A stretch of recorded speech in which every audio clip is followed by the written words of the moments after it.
Welcome everyone, this is your June 15th, 2020 video on how to stay in the loop of your application and your grant. Where is it? We're going to find out. We're going to bring you all the latest information today that we have.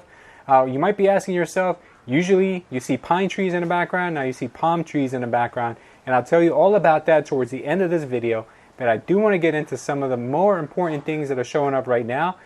Just to give you a heads up, we do not have the portal open yet. Today is Monday, June 15th, and we do not have access to applying for a new EIDL loan or to do a reconsideration on their website as of yet. I'll try to make this video quick because we do have a storm coming. This is exciting. This is really cool. I like it.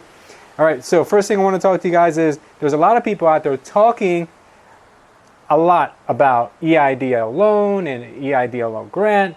All of these people are like leaving comments and threads and all this stuff. I've got hundreds, if not thousands, of comments on these videos.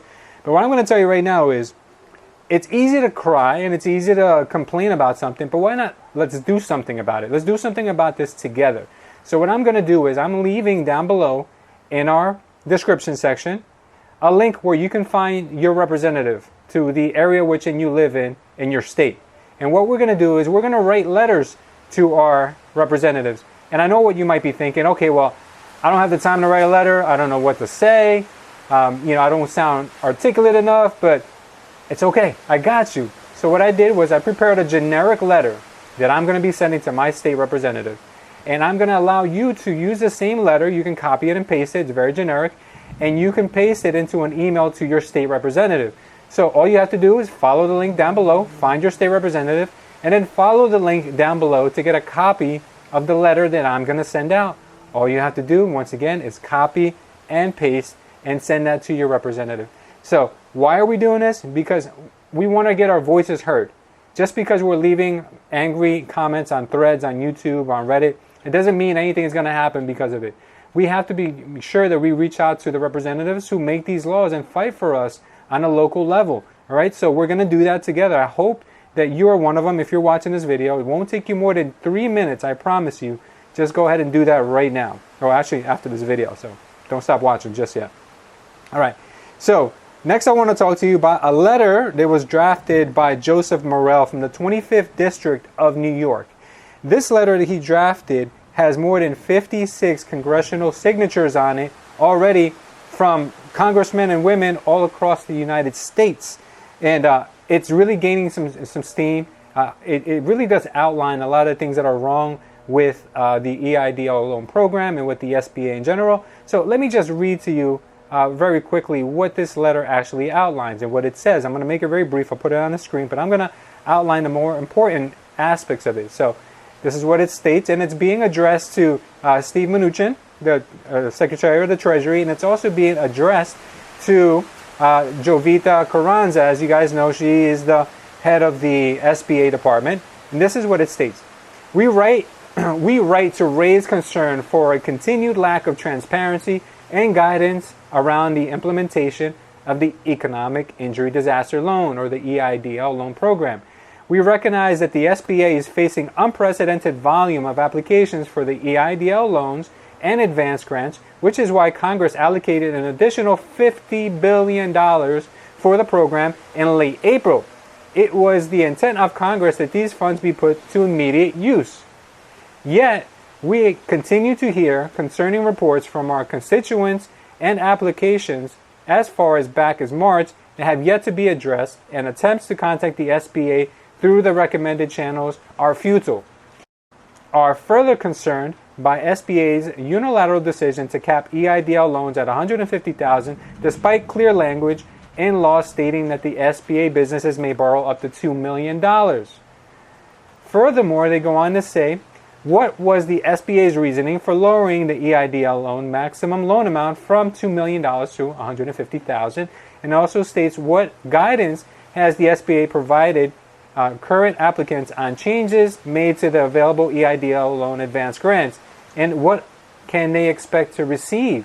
So this is one of the most important pieces of this whole letter, because I know everyone out there could really use an additional $9,000 or even $10,000 of a grant to pay for some bills or hire or pay for some of your hires, pay for some of your staff, and we don't have this right now. And lastly, what they state is, what is the SBA's timeline for extending the EIDL eligibility to all small business owners?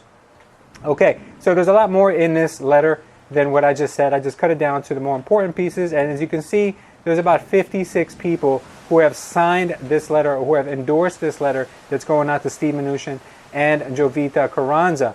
All right, so this is important, guys. So our letter that we're going to be sending to our state reps is going to also bring to light and address the same topics that are being addressed here by a lot of other congressmen and women. So I'm excited. We do have a lot of momentum behind this topic, and I hope that everyone who's watching this can get behind this movement as well and can send out letters on their own. Okay, guys? Next, I want to talk to you about the number of loans that have been issued by the SBA for the EIDL program. So this is their numbers, this is the SBA's numbers. As of June 12, 2020, was the end of last week, they've produced over 1 million loans, 1,332,955 loans. Of the over 5 million that have been applied for, we were told that 2.5 million loans were made. I guess that was a lie. Only 1.3 million loans, about half of the volume that Carranza said during the Senate hearing that they have made. That seems to be wrong. And what else it states here is that they've lent out just about $91 billion of the $350 billion that they were allocated for the EIDL loan. The states that have received the most money so far have been California, which has received $17 billion. So my hat's off to you Californians. You guys are on top of your game. New York has received $7 billion, and Florida has received just under $8 billion.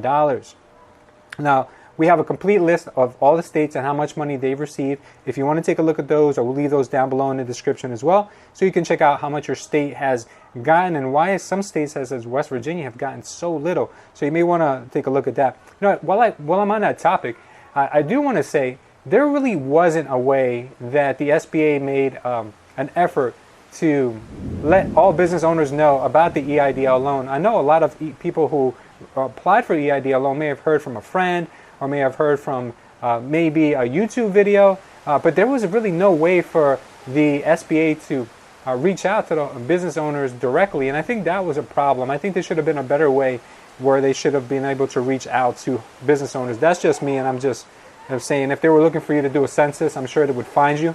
But for this, they did not seem to go out of the way to look for any business owners to apply. Next, I want to talk to you about a quick conversation I had with one of our viewers. His name is Chuck. He runs a hat store, not just a hat store, but some of you may remember the line called Kangol. He has a retail store in Harlem, which he sells, and he's licensed to distribute Kangol hats. And what he's told me is that he's been on the phone several times with the SBA, and they've told him, listen, don't sweat it. If you would have paid for the expenses with your normal cash flow, then you can pay for it with the EIDL loan. And I'm starting to hear this from a lot more people. Remember, guys, I'm not giving you advice. This is just what our viewers are telling us. And Chuck is no normal viewer. Chuck actually used to be a CPA. He was a CFO for the Kangol company many years ago. So this guy really knows what he's talking about. So Chuck, I'm sure you're watching this. You can leave it down below in the comments so people can check out your store. I'm sure there's some people out there who would love a nice Kangol hat.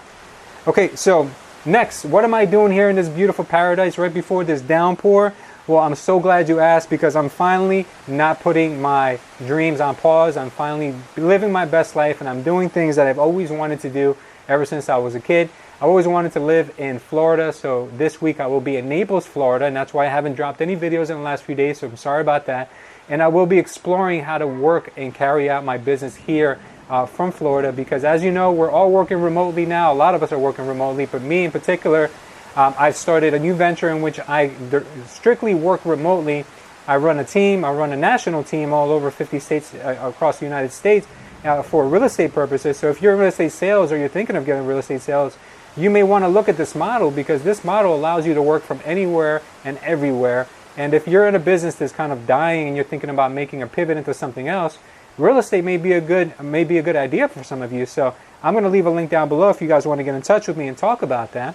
One of the most important things for you to scale your business is to make sure that your business is autonomous, which means it doesn't need you to run.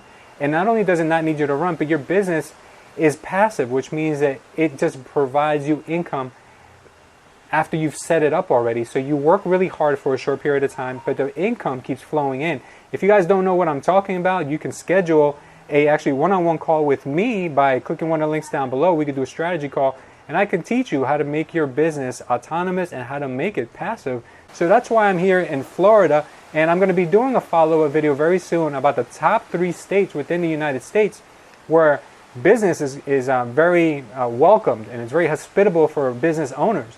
I'm leaving New Jersey, which is one of the states that's probably the least friendly for business, so you're not going to want to miss that. So make sure you turn on your notifications to this channel, so when we drop that video, you'll see whether you're in the top states or you're in the worst states across the country to do business. You may want to look at that before you start expanding or moving your business into different directions. Make sure you're in the right state before you get too big for your own good.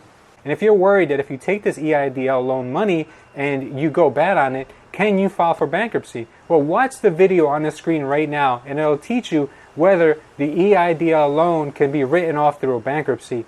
We appreciate you guys watching. Please don't forget to hit the subscribe button and the notification bell, and give this video a like. It would mean a lot to me, and it will get it in front of more people. Thank you guys, and we'll see you next time.